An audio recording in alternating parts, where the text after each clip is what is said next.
Hi friends, it's Judy and it's time for guardrail number 10. Let's take a look inside the guardrails to see what the verse is for today. The fear of the Lord is the beginning of wisdom. Proverbs chapter 9, verse 10. Now, how will we remember this one? 9 little critters, and God did a perfect 10. And look at the professor wearing a tie. That reminds us it's the book of Proverbs, a professional professor. There you go, wearing a tie.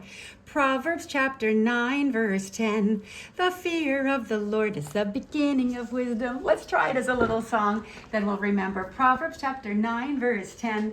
You guys, if you make it fun, it's easy to remember. And please share this with your family, your friends, and especially like me, I have grandchildren, so it's very fun. Ready?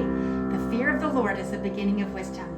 The fear of the Lord is the beginning of wisdom. The fear of the Lord is the beginning of wisdom. The fear of the Lord is the beginning of wisdom. Proverbs chapter 9, verse 10. Proverbs chapter 9, verse 10. Let's take a look inside the guardrail again. The fear of the Lord is the beginning of wisdom. Proverbs, our professor, chapter 9, little sea creatures. Remember the story of Moses crossing the Red Sea? He must have seen lots of critters lined up there, and God did a perfect 10. Now, let's take a look at the principle in action for guardrail number 10. Like fire and electricity, God is mighty in power and demands respect. God said, "Let there be light," and there was light. Instantly, the universe was established with billions of star and planetary bodies, and each moving according to its assigned course. Moses had a healthy fear of God.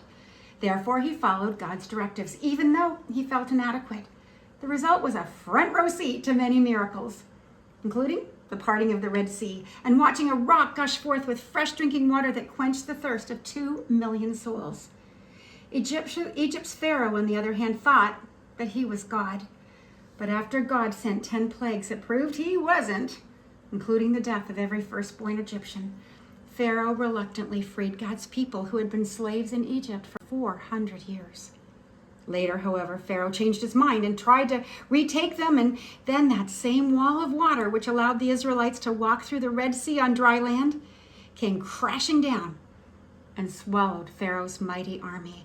So when you see these waves, it'll think you of the story of Moses, this professor, maybe his name's Moses, I don't know. But Moses, the Red Sea, the professor, Proverbs, 9 critters on this side, and God did a perfect 10. The fear of the Lord is the beginning of wisdom. Proverbs chapter 9, verse 10. Thanks, Wendy, for our Greater Freedom 1.0.